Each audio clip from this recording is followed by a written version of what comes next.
سامعین کرام، بزرگوں، نوجوانوں، عزیز بچوں اور پردہ نشین ماں اور بہنیں، سب سے پہلے تعریف و توصیف، بڑائی اور بزرگی ہم بیان کرتے ہیں اس اللہ رب العزت کی جس نے اس دنیا میں ہمیں ایک صاف ستھرے مذہب دے کر، ایک ایسا مذہب جس کے اندر کسی طرح کی کوئی نحوست، جس کے اندر کسی طرح کی کوئی برائی یا کوئی اندھ وشواس یا کسی ایسی چیز جو فطرت سے میل نہ کھاتی ہو، ایسی کوئی چیز ہمیں نہیں دی۔ ہمیں ایک ایسا اسلام عطا کیا جو اسلام عقل میں آتی ہے، فطرت میں آتی ہے، ہر انسان سمجھتا ہے کہ یہ باتیں اچھی ہیں، چاہے اس کا ماننے والا ہو یا مانتا نہ ہو۔ بعدہ درود و سلام ہو جملہ تمام پیغمبروں پر، نبیوں پر، رسولوں پر، خصوصاً آخری نبی جناب محمد مصطفیٰ صلی اللہ علیہ وسلم کے اس ذات گرامی پر جس نے بڑی محنت کے بعد، بڑی مشقتیں جھیل کر، بڑی طعنوں اور گالیوں، دھمکیوں اور ہر طرح کے ڈانٹ و پھٹکار سن کر، برداشت کر کے بھی دین اسلام کی یہ صاف ستھری باتیں ہم تک پہنچائی، اور قیامت تک کے لیے اللہ کے نبی صلی اللہ علیہ وسلم کا یہ دین اسلام اپنے اصلی حالت میں باقی اور برقرار ہے۔ محترم سامعین، ذرا غور کیجئے، اللہ کے نبی صلی اللہ علیہ وسلم جس ماحول میں بھیجے گئے تھے، اس وقت یہ نہیں کہ صرف عرب، پوری دنیا اندھکار میں، پوری دنیا ضلالت و گمراہی میں اور ہر طرح کی غلاظتوں میں ڈوبی ہوئی تھی۔ آپ اس کو کسی ایک ناحیہ سے بانٹ ہی نہیں سکتے، ہر ناحیے سے، ہر اعتبار سے مکمل طور پر وہ اندھ وشواسوں میں، برائیوں میں، بدکاریوں میں، بدعقیدگیوں میں، بدخیالیوں میں اور ہر طرح کی برائیوں میں پڑے ہوئے تھے۔ بت پرستی ان کے یہاں تھی، زناکاری، بدکاری ان کے یہاں تھی، لوٹ مار، قتل و غارت گری ان کے یہاں تھی، غرض ہر پہلو میں آپ دیکھ لیجئے۔ ایسے ماحول میں اللہ کے نبی صلی اللہ علیہ وسلم جب نبی بن کر تشریف لائے، دعوت کو پھیلانا شروع کیا، اپنی دعوت کو لے کر اللہ کے رسول اپنے قبیلے والوں کے پاس گئے، اپنے بستی والوں کے پاس گئے، الگ الگ محلوں میں گئے۔ ان لوگوں نے اللہ کے رسول ہی کو منحوس قرار دے دیا، اور صرف یہ نہیں کہ منحوس قرار دیا، اللہ کے نبی کے بارے میں ان لوگوں نے یہ کہا کہ تم چپ ہو جاؤ، اپنے اس دعوت سے باز آ جاؤ، ورنہ ہمارے معبود غصہ ہو جائیں گے، اور جب ہمارے معبود غصہ ہو جائیں گے تو بھینکر آفت آئے گی، بھینکر تباہی آئے گی۔ اللہ کے نبی صلی اللہ علیہ وسلم جب دعوت لے کر گئے تو ہونا تو یہ چاہیے کہ ایک مہمان جب جاتا ہے کسی علاقے میں تو وہ پورے علاقے کا مہمان ہوتا ہے، لوگ اس کو پانی پوچھتے ہیں، چائے ناشتہ پوچھتے ہیں، مگر ہمارے نبی پر ان لوگوں نے بدماشوں کو مسلط کر دیا۔ یاد کیجئے جب طائف میں گئے تھے، کوئی غلط سمجھانے گئے تھے، اچھی باتیں بتانے گئے تھے، اللہ کی طرف بلا رہے تھے، ان لوگوں کو یہ سمجھا رہے تھے کہ برائیوں کو چھوڑ دو، ایک اللہ کی عبادت کی طرف آؤ، مگر ان لوگوں نے، جبکہ عرب کا ماحول مہمان نوازی کا رہا ہے، وہ مہمان نوازی میں بڑے مشہور ہیں، لیکن ہمارے رسول کے ساتھ کیا سلوک کیا ان لوگوں نے؟ یہ ابتدا کی بات کر رہا ہوں، ابتدا کی کیا سلوک کیا، مگر برداشت کر کے اس نبی پاک نے اس صاف ستھرے مذہب کو ہم تک پہنچایا اور پورے عرب نہیں بلکہ پوری دنیا کے سامنے ایک ایسی مثال پیش کر دی کہ آج تک اس کے نظیر نہ کوئی پیش کر سکتا ہے اور نہ کسی کے یہ بس میں ہے۔ محترم سامعین، ہم اور آپ جس مہینے سے ابھی گزر رہے ہیں یہ سفر کا مہینہ ہے۔ زمانے قدیم سے اس مہینے سے متعلق عجیب و غریب افواہیں، عجیب و غریب واقعات، رسم و رواج، شگون، بدشگونی، اس طرح کی باتیں کامن ہیں، اور یہ کوئی 21ویں صدی کی اندھ وشواس نہیں ہے، آج کا یہ جدید دور کا مسئلہ نہیں ہے۔ قدیم زمانے سے عربوں کے یہاں اس مہینہ کو سفر کہا جانا شروع ہوا، اور اس کے منحوس سمجھے جانے کا عقیدہ بھی اسی دور کا تھا جب ابھی اللہ کے نبی صلی اللہ علیہ وسلم نبی بن کر مبعوث نہیں ہوئے تھے۔ اس کا آغاز اس طرح سے ہے کہ چونکہ عرب کے لوگ لوٹ مار کرنے، لڑائی بھڑائی کرنے، جنگ و جدال کرنے، قتل و غارت گیری کرنے میں ہمیشہ لگے رہتے تھے، مگر ایک خوبی ان عربوں کے اندر یہ تھی کہ یہ حرمت والے مہینے کی بڑی قدر کرتے تھے۔ حرمت کے 4 مہینے ہیں، 3 لگاتار ہے، 3 مہینہ تو لگاتار ہے، ذی القعدہ، ذی الحجہ اور محرم۔ یہ 3 مہینے حرمت کے جو ہیں وہ لگاتار ہیں، اور 1 مہینہ رجب کا ہے۔ تو عرب والے کے اندر ایک خوبی اس زمانے میں بھی یہ تھی کہ یہ لوگ حرمت والے مہینے میں کسی کو مارنا، ستانا، ظلم کرنا، چھیننا، غارت گیری مچانا، قتل کرنا، ہر طریقے سے مکمل طور پر ناجائز اور حرام سمجھتے تھے۔ اب ذرا تصور کیجئے، جو قوم ہر وقت آستین چڑھائے ہوئے ہو، ہر وقت جن کے ہاتھ میں تلوار ہی ہو، اور بچپنے سے انہوں نے یہی چیز دیکھی ہو، اس قوم کے لیے یہ 3 مہینہ اچانک سے رک جانا بڑا دشوار ہوتا تھا، ذی القعدہ، ذی الحجہ اور محرم۔ کیونکہ اس ماحول میں لڑائیاں معمولی باتوں پر سینکڑوں سالوں تک ہوا کرتی تھی، 100 سال تک معمولی لڑائی۔ مدینہ کی جو لڑائی تھی، اوس اور خزرج کے درمیان دو قبیلے ہیں مدینہ میں، ایک معمولی بات پر یہ لڑائی شروع ہوئی تھی۔ کہا جاتا ہے کہ کسی کا اونٹ کسی کے کھیت میں چلا گیا تھا، پھر اسی سے آغاز ہوئے اس لڑائی کا، 100 سال تک یہ لڑائی چلی۔ ادھر سے آج کسی کو مار دیا، اس قبیلے کو کل کسی نے مار دیا، ایسے ہی چلتے اللہ کے نبی صلی اللہ علیہ وسلم جب مدینہ آئے اور بھائی چارہ قائم کیا، اس وقت یہ برائی اور یہ بیماری اور یہ لڑائی تینوں کو ختم کیا۔ ذرا تصور کیجئے، معمولی باتوں پر سینکڑوں سال تک کی لڑائیاں ہوتی تھی۔ تو 3 مہینہ جب گزر جاتا تھا، جیسے ہی سفر کا مہینہ شروع ہوتا، ان کی تلواریں ان کے میان سے پھر باہر آ جاتی تھی، پھر کھلے سانڈ کی طرح مظلوموں پر ظلم کرنا، ان کا گھر بار لوٹ لینا، ان کے عزت و آبرو لوٹ لینا، قتل کر دینا، غارت گری مچانا، ان کے سامان لوٹ لینا، یہ پھر سے شروع ہو جاتا تھا۔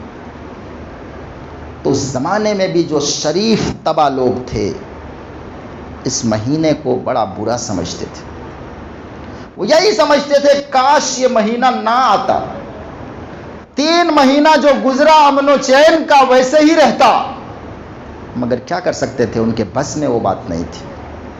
وہ یہی سمجھتے تھے کہ یہ مہینہ آتے ہی کہیں چیخو پکار سنائی دینے لگتی ہے، کہیں کسی کی لاش پڑی ہے، کسی کا گھر لٹ چکا ہے، کسی کی بیوی بیوہ ہو چکی ہے، کوئی رو رہا ہے، کوئی جو ہے چلا رہا ہے۔ ایسے ہی دھیرے دھیرے اس پورے مہینے ہی کو لوگ منحوس سمجھنے لگے، منحوس۔ منحوس سمجھنے لگے اس پورے مہینے کو۔ اور ایک دوسری وجہ یہ تھی کہ سفر چونکہ صفر سے بنا ہے، صفر کا معنی ہوتا ہے خالی، تو عرب کے لوگ جب 3 مہینہ کسی اڈے میں رہتے تھے تو ان کو لگنے لگتا تھا کہ اب جو ہے یہ 3 مہینہ گزرنے والا ہے، حرمت والا مہینہ، تو اب ٹھکانہ بدل دینا چاہیے، کیونکہ اگر ٹھکانہ نہیں بدلیں گے تو اس جگہ کو ہمارے دشمن دیکھے ہوئے ہیں، جیسے ہی یہ مہینہ گزرے گا ہمارے اس ٹھکانے پر حملہ کرے گا، اس لیے وہ اپنے گھر کو خالی کر دیتے تھے اور اپنے اہل و عیال کو کسی دوسری جگہ شفٹ کر دیتے تھے۔ تو صفر خالی اس معنی سے سفر بنا کے اپنے گھر کو وہ خالی کر دیتے تھے۔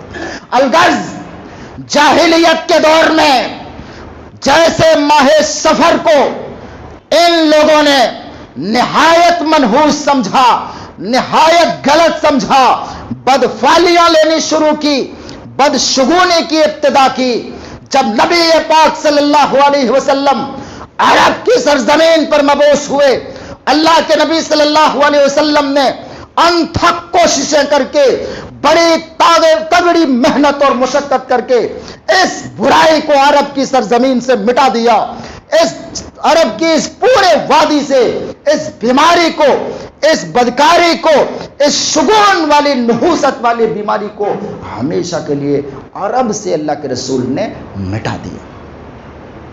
ایک زمانے تک ایسا چلتا رہا، لیکن پھر سے مسلمانوں کے ایمان میں کمزوری آنا شروع ہو گیا۔ مسلمانوں کے ایمان میں جب پھر سے کمزوری آنا شروع ہوا تو یہ جاہلیت پھر سے ان کے اندر پھیلنی شروع ہو گئی، اور پھر سے اس ماہ سفر کو وہ بھی منحوس سمجھنے لگے۔ بدقسمتی سے یہ نحوست والی بات ہمارے ملک ہندوستان میں بھی آ گئی، اور یہاں آنے کے بعد تو سمجھو اس نحوست والی بات کو یہاں کھاد مل گیا، جیسے دھان میں جب کھاد ڈال دیا جائے تو لہلہا جاتا ہے، اس نحوست والی یا شگون اور بدشگونی والی اس بیماری یا برائی جب ہندوستان پہنچی تو یہاں تو ان کے پھلنے پھولنے کا بڑا اچھا موقع ملا۔ مغلیہ دور میں ماہ سفر کو اس طور پر منحوس سمجھا جانے لگا کہ خاص طور سے مسلم جو عورتیں ہیں وہ ماہ سفر کے ابتدائی 13 دن کے بارے میں کہنے لگے کہ یہ 13 تیزی ہے، 13 تیزی۔ یہ 13 تیزی کیا ہے؟ 13 تیزی کا مطلب یہ ہے کہ تیزی سے ان ایام میں بلائیں چلتی ہیں، بلاؤں کی ہوائیں چلتی ہیں، لہذا ان 13 دنوں میں نہ شادی کی جائے، نہ نئے شادی شدہ کو میاں بیوی کو ایک ساتھ رہنا جائز، اور جو پرانے شادی شدہ ہیں وہ بھی کم سے کم 3 دن اپنے بیوی سے الگ رہیں تاکہ نحوست سے بچ سکیں۔ انہوں نے یہاں تک دعویٰ کیا کہ پورے سال میں اللہ تعالیٰ 3,60,000 بلاؤں کو نازل کرتا ہے، 3,60,000، اور کہتے ہیں کہ خالی سفر کے مہینے میں 3 لاکھ نازل کر دیتا ہے۔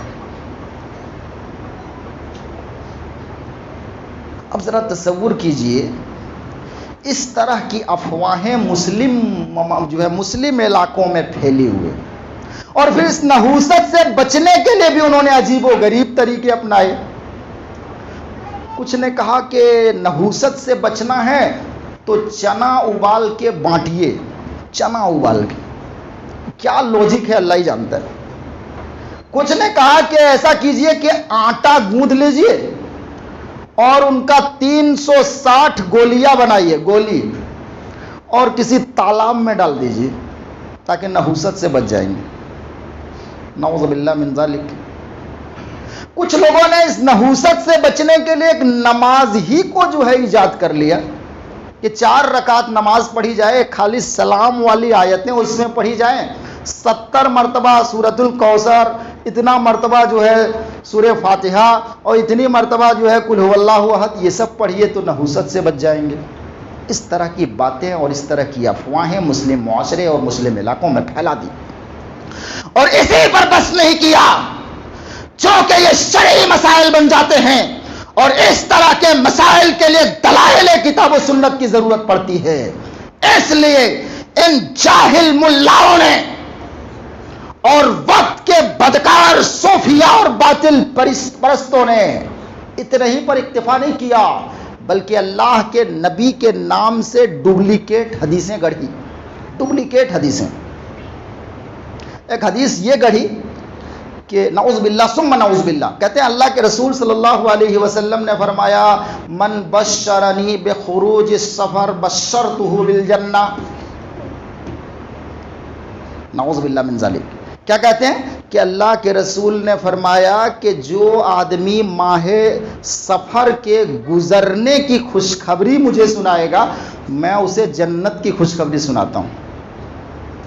یہ ڈپلیکیٹ حدیث ہے، اوریجنل نہیں ہے، جعلی ہے، ڈپلیکیٹ ہے، اللہ کے رسول کی حدیث نہیں ہے۔ اس لیے ان جاہل لوگوں نے، ان جاہل بدبقیدہ اور بدکار لوگوں نے مسلمانوں میں فحاشی، بدکاری اور بدعت پھیلانے کے لیے اس حدیث کو اللہ کی نبی کی صلی اللہ علیہ وسلم کی طرف منسوب کیا۔ یہ حدیث دنیا کے کسی صحیح حدیث میں نہیں ملتی، دنیا کے کسی صحیح حدیث کی کتابوں میں نہیں ملتی، یہ جعلی ہے، ڈپلیکیٹ ہے، من گھڑت ہے۔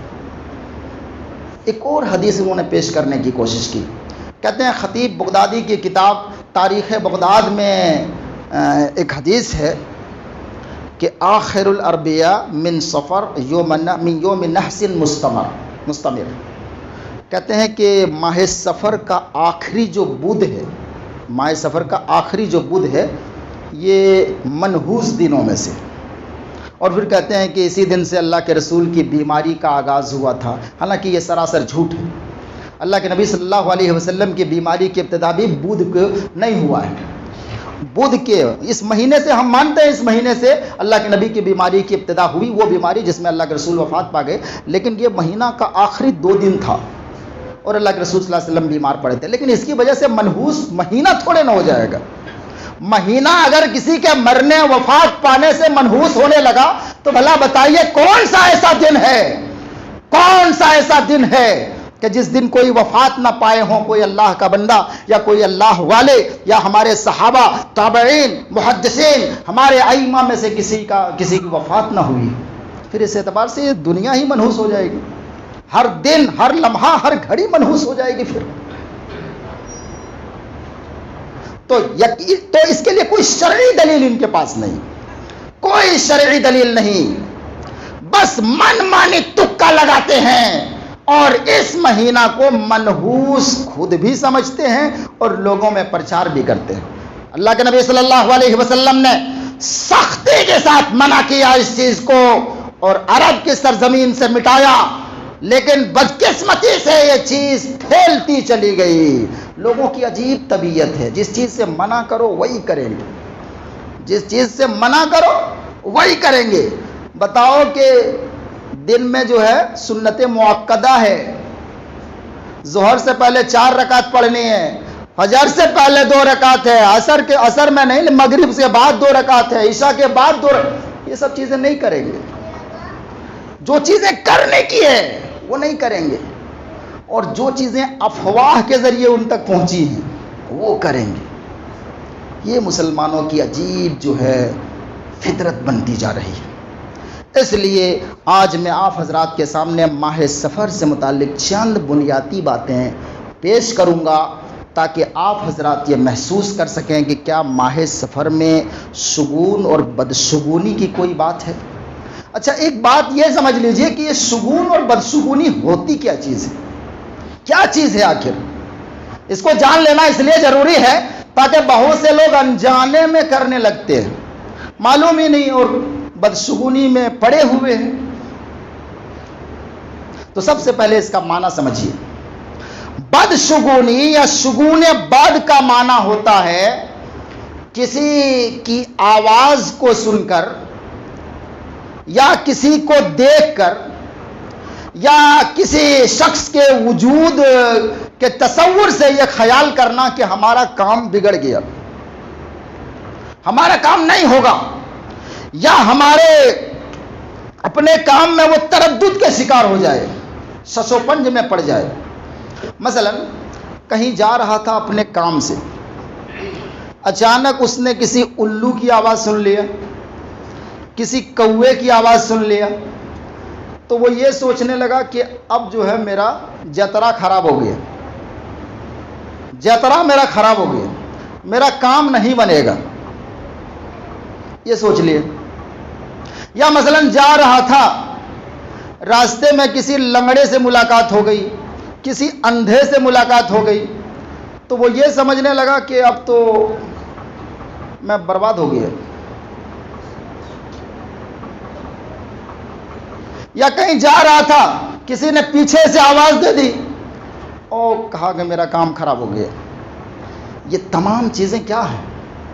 بدشگونی ہیں، بدشگونی ہیں، حرام ہے اسلام میں، اس کی کوئی حقیقت نہیں، کوئی حقیقت نہیں۔ یا مثلا آپ دکاندار ہیں، صبح صبح کوئی آ گیا آپ کے دکان میں اور ادھار مانگ لیا، ادھار مانگ لیا، تو آپ کے دماغ میں فوراً یہ بات آ گئی کہ ابھی صبح صبح میرا بوہنی نہیں ہوا ہے، اور ابھی اگر میں اس کو ادھار دے دوں تو میرا پورا دن چوپٹ ہو جائے گا، میری پوری کمائی چوپٹ ہو جائے گی، میرا پورا دن جو ہے منحوس چلا جائے گا۔ آپ نے نہیں دیا، یہ بدشگونی ہے، بدشگونی ہے، بدشگونی ہے، حرام ہے اسلام میں، حرام ہے، حرام ہے، بدشگونی ہے۔ ذرا تصور کیجئے آپ اس بدشگونی کے چکر میں کتنے بڑے اجر و ثواب سے محروم ہو رہے ہیں۔ اللہ کے نبی صلی اللہ علیہ وسلم فرماتے ہیں ہر بندہ صبح کرتا ہے، صبح کرتا ہے تو دو فرشتے ان کے ساتھ جو ہے آتے ہیں ان کے پاس اور اللہ تعالیٰ سے دعا کرتے ہیں اللہم آت منفق خلفہ، اے اللہ خرچ کرنے والے کو بہتر بدلہ دے۔ یہ کون کہتے ہیں؟ فرشتے۔ اور کہتے ہیں اللہم، یہ بھی دعا کرتے ہیں کہ اللہ بچا کے رکھنے والے، کنجوسی کرنے والے کے مال کو تو ہلاک کر دے۔ یہ صبح صبح فرشتے دعا کرتے ہیں۔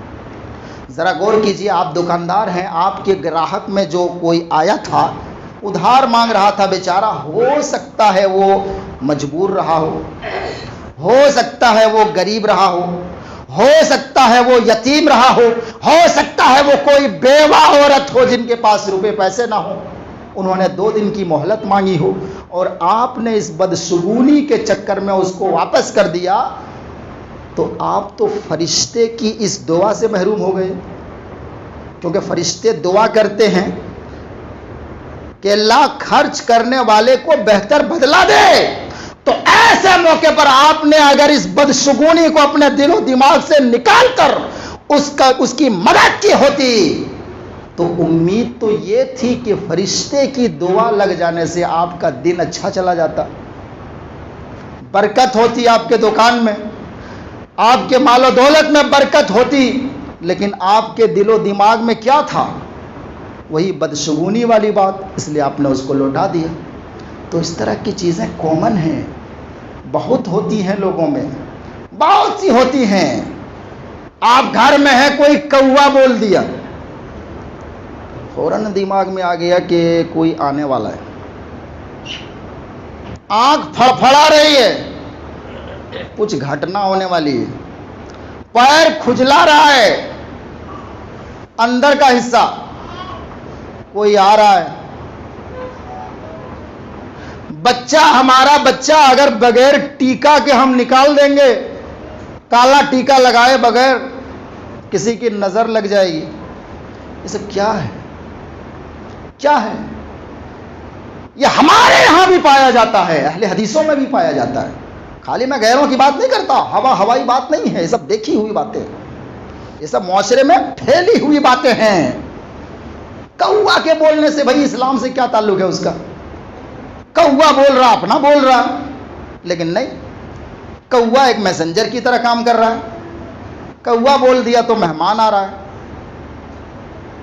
یہ اس زمانے کی بات تھی جب نہ موبائل تھا اور نہ کوئی چیز تھی. آج کل تو موبائل ہے, جانے سے پہلے 50 مرتبہ فون کر لیتے ہیں کہ میں جا رہا ہوں, یہاں پہنچا. کہوا کی تو ضرورت ہی نہیں رہ گئی. لیکن نہیں, بدشگونی اب بھی دل و دماغ میں ہے. یہاں کوئی بچہ جو ہے اچھو لگ گیا, سرک گیا, ادھر کہا کہ نانی یاد کر رہی ہے, فلاں یاد کر رہی ہے. یہ کیا کنیکشن ہے, اس کا کیا کنیکشن ہے آخر ان چیزوں کا؟ یہ سراسر بدکاری ہے, بدشگونی ہے, برائی ہے, بیماری ہے, جس کا اسلام سے کوئی تعلق نہیں, کوئی تعلق نہیں جس کا اسلام سے. اور ایک اور بات, یہ کوئی جدید بات نہیں ہے. بدشگونی نیلا قدیم زمانے سے چلا آ رہا ہے. اللہ کے نیک بندے جب بھی سمجھانے گئے ہیں بستیوں میں, لوگوں نے ان سے بدشگونی ہی لیا ہے. میں نے جو آیت ابھی خطبہ میں تلاوت کی, اس آیت میں بھی یہی بتایا گیا. اللہ رب العالمین نے فرمایا وَلَقَدْ أَخَذْنَا آلَ فِرْعَوْنَ بِالسِّنِينَ. اللہ تعالیٰ نے فرمایا کہ ہم نے آل فرعون کو قحط سالی میں مبتلا کر دیا اور پھلوں کے اندر کمی لے دی, پھلوں کے اندر کمی لے آئی. اور ہم نے ایسا اس لیے کیا تاکہ وہ نصیحت حاصل کریں, اللہ کی طرف جو ہے آئیں پلٹ کر. مگر ان فرعونیوں کا طریقہ کار یہ تھا, اللہ رب العالمین خود کہتا ہے فَإِذَا جَاءَتْهُمُ الْحَسَنَةُ. ان فرعون اور فرعون کے پورے پارٹی, ان لوگوں کے پاس جب کوئی اچھائی آتی, اچھائی آنے کا مطلب یہ ہے کہ ان کے دھن و دولت میں اضافہ ہوا, پیداوار اچھا ہوا, گلے خوب کلوں کا ڈھیر لگ گیا, باغوں میں میوے زیادہ آئے, پھل زیادہ آئے, تو کیا کہا ان لوگوں نے؟ ان لوگوں نے کہا لَقَالُوا لَنَا هَٰذِهِ, کہا یہ تو ہمارے لیے ہے, ہم اس کے حقدار ہیں, یہ تو ہماری قسمت ہے, یہ ہم اس کے محنت کرنے والے ہیں اور ہماری محنت کا یہ نتیجہ ہے. اللہ رب العالمین نے فرمایا وَإِن تُصِبْهُمْ سَيِّئَةٌ يَطَّيَّرُوا بِمُوسَىٰ. لیکن یہی فرعونیوں کو جب کوئی تکلیف پہنچ جاتی, جب کوئی برائی لاحق ہو جاتی, جب ان کے پیداوار میں کمی ہو جاتی, جب ان کے پیداوار میں کمی ہو جاتی, مال و دولت میں کمی آ جاتی, تو کیا کرتے؟ دیکھیں اللہ تعالیٰ فرماتا ہے یَطَّيَّرُوا بِمُوسَىٰ وَمَن مَّعَهُ. فوراً الزام لگاتے کہ ہمارے پھلوں میں جو کمی آئی ہے, ہمارے گھر بار میں جو بے برکتی ہو رہی ہے, یہ موسیٰ اور موسیٰ پر ایمان لانے والے لوگوں کی نحوست کی وجہ سے. نعوذ باللہ من ذالک. فوراً الزام.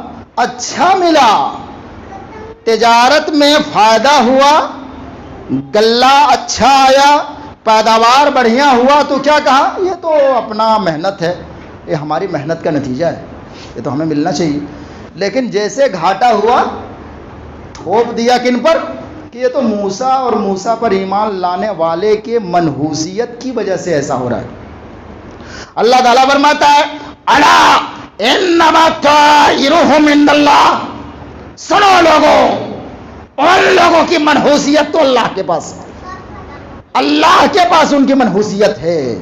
ان کی بدکاری کی وجہ سے اللہ رب العالمین ان کو سزائیں دے رہا ہے, ان کے پھلوں اور پیداوار میں کمی کر رہا ہے. ان کو لگتا ہے موسیٰ اور موسیٰ کے ساتھی کا معاملہ ہے, نہیں, یہ اللہ کے ہاتھ میں, یہ اللہ کے ہاتھ میں. اللہ تعالیٰ فرماتا ہے اکثر لوگ اس چیز کو نہیں جانتے, اکثر لوگ اس چیز کو نہیں جانتے. تو دیکھیے موسیٰ کے زمانے میں بھی بات وہی تھی, وہ بھی منحوس سمجھ رہے ہیں کن کو؟ موسیٰ اور موسیٰ کے ساتھیوں کو. یہی حال سورہ یاسین میں اللہ رب العالمین نے بیان کیا کہ ایک بستی میں اللہ تعالیٰ نے 3 نبیوں کو بھیجا, 3 نبیوں کو. اور امام ابن کثیر رحمۃ اللہ علیہ نے ذکر کیا ہے کہ یہ بستی انطاکیہ تھی. وہاں کا جو راجا تھا, وہاں کا راجا پرجا سب لوگ بت پوجتے تھے, بتوں کی پرستش کرنے والے. 3 نبی گئے سمجھانے کے لیے کہ لوگوں اس گناہ سے باز آؤ, ایک اللہ کی طرف آؤ.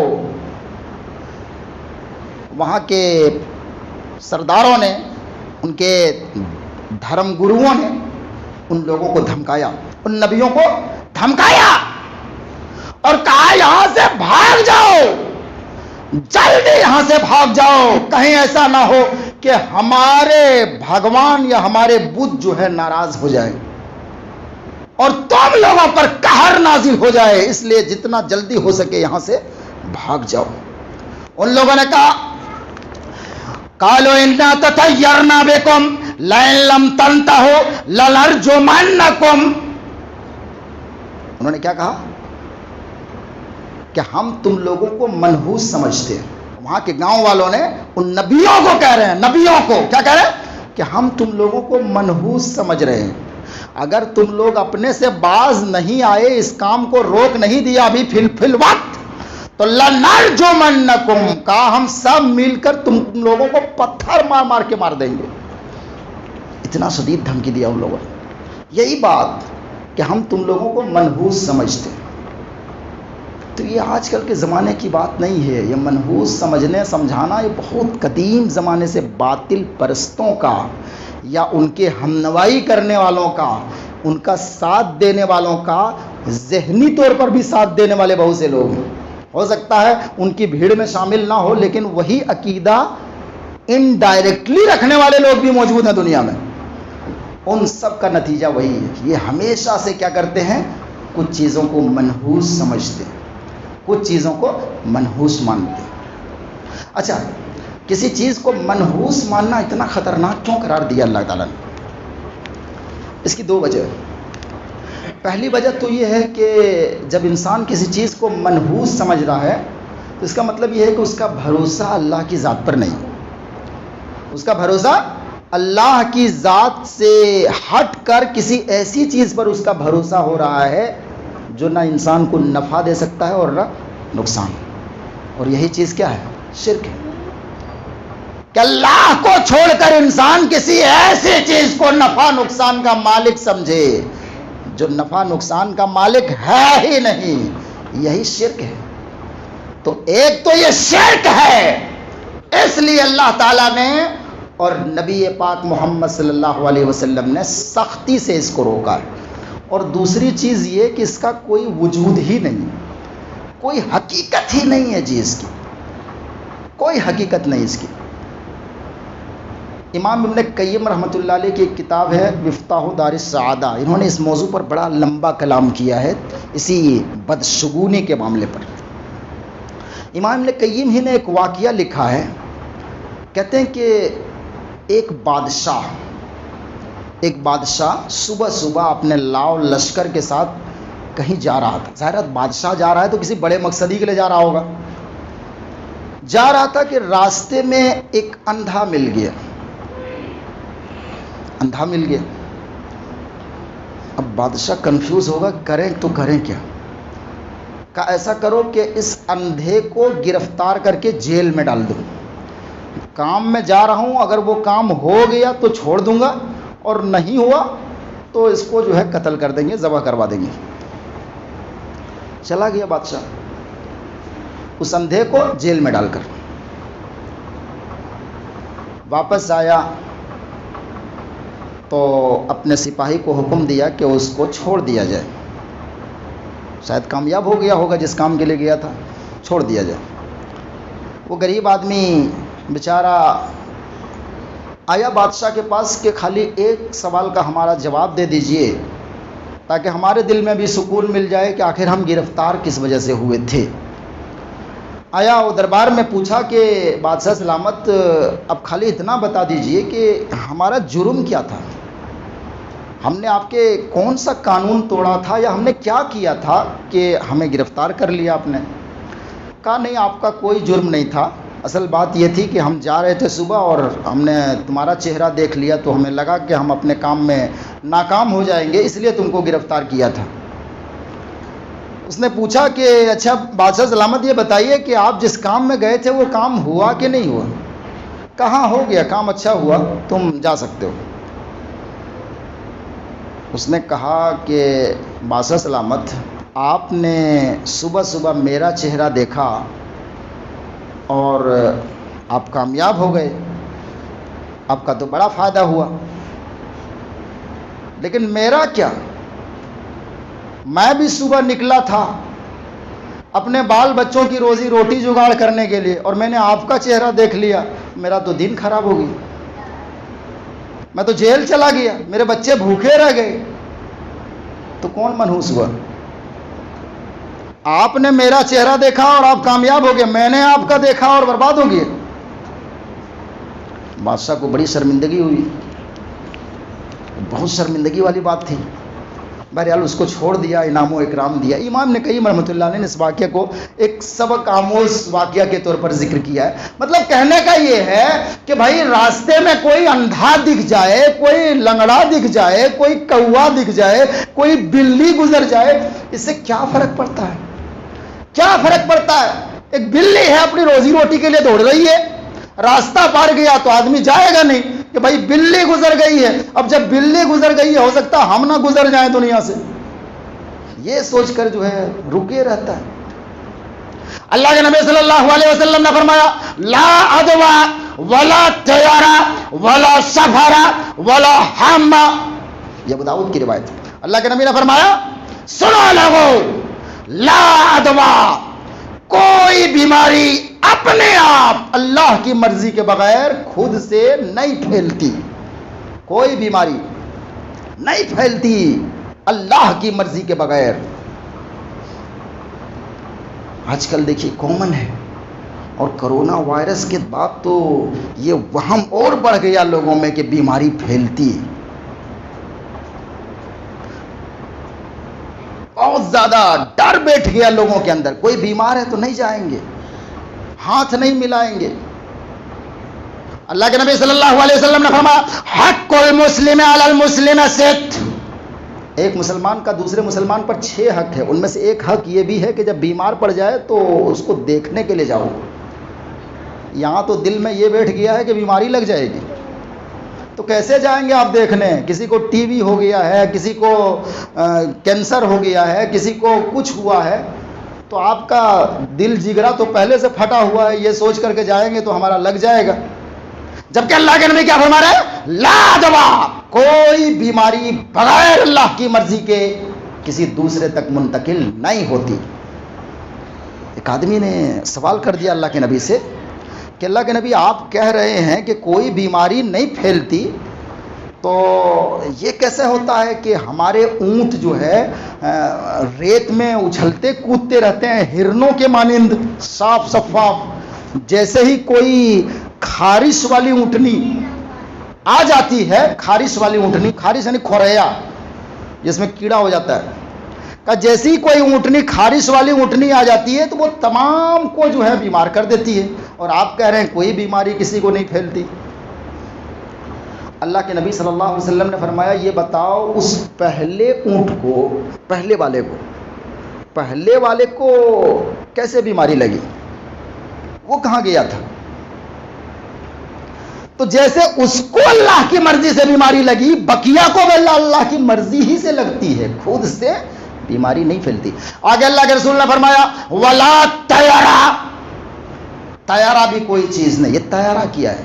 طائر سے بنا ہے، طائر بنا ہوتا پرندہ۔ پرندہ کیا ہوتا تھا؟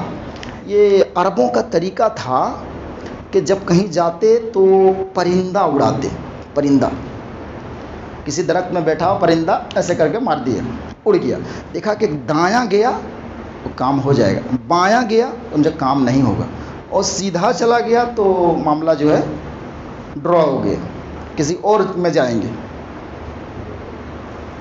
اسی سے طائرہ بنا ہے، یہی ہے بدشگونی، اسی کو بدشگونی کہتے ہیں۔ اللہ کے رسول نے صحابی آگے حدیث میں فرمایا ولا سفر، اور سفر کی منحوسیت کا بھی عقیدہ باطل ہے، ولا ہم، الو بھی کوئی چیز نہیں۔ الو اصل میں ان لوگوں کا یہ بھی عقیدہ تھا کہ اگر کوئی مر جائے اور اس کا بدلہ نہ لیا جائے تو اس کی آتما بھٹکنے لگتی ہے، آتما بھٹکنا، الو بن جاتا ہے، کہتا بدلہ لو بدلہ لو۔